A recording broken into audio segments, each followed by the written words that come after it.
Hi hello good morning मंडळी. हा शनिवार आहे. दिवाळी वगैरे सगळं झालेलं आहे. भाऊबीज पण झालेली आहे, पाडवा पण झालेला आहे आणि त्याचं शूट काय जमलेलं नाही आहे, पण थोड्या थोड्या क्लिप्स आहेत. पण म्हणलं कुठे ॲड करूया.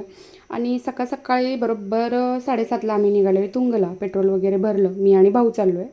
आणि हे बघा इथून वळलेलो आहे मी. भरपूर वेळ आलेले आहे आणि इथून पुढं पण मी येणार आहे. मला शनी असल्यामुळं मला सजेस्ट केलेलं आहे की तू म्हणजे तुंगाच्या मारुतीला जा म्हणून. तर तिथं मी आलेली होते. आता त्याच्या पाठीमागं खूप मोठं कारण आहे. आता इथून पुढं प्रत्येक शनिवारी मी येण्याचा प्रयत्न 100% करेन.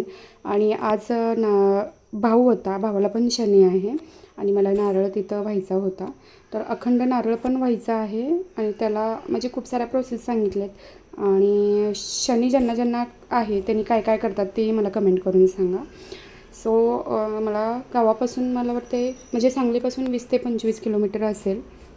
तर तिथं गेले मी आणि जे मंदिरामध्ये अर्पण करतात तेही घेतलं. आणि हे पानं जी आहेत, पानं वगैरे फुलं म्हणजे डबल डबल सगळं घेतलं होतं आम्ही. आणि खरं तर सांगायचं झालं तर की सांगलीमध्ये सुद्धा हनुमानाचं मंदिर आहे. पण तरी पण हे तर खूप बेस्ट वाटतं मला. इथं आले की पॉझिटिव्हिटी जास्त येते, त्यामुळं इकडं कायमस्वरूपी ओढ राहते माझी.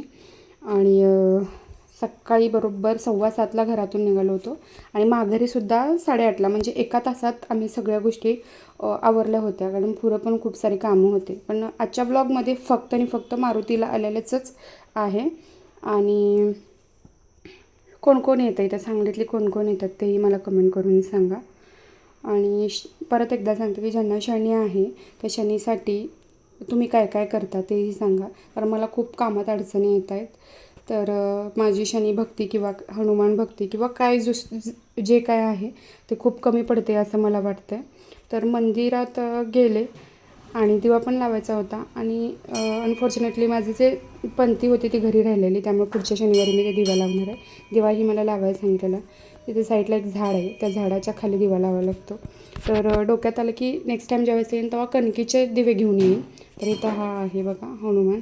आणि हा नवसा हनुमान म्हणून बोलला जातो. इथं ज्या काय गोष्टी बोलल्या जातात तिथं पूर्ण होतात. आणि इथलं वातावरण, इथली स्वच्छता, इथली शांतता खूप म्हणजे खूप छान आहे. तर तुम्ही इथं बघू शकताय.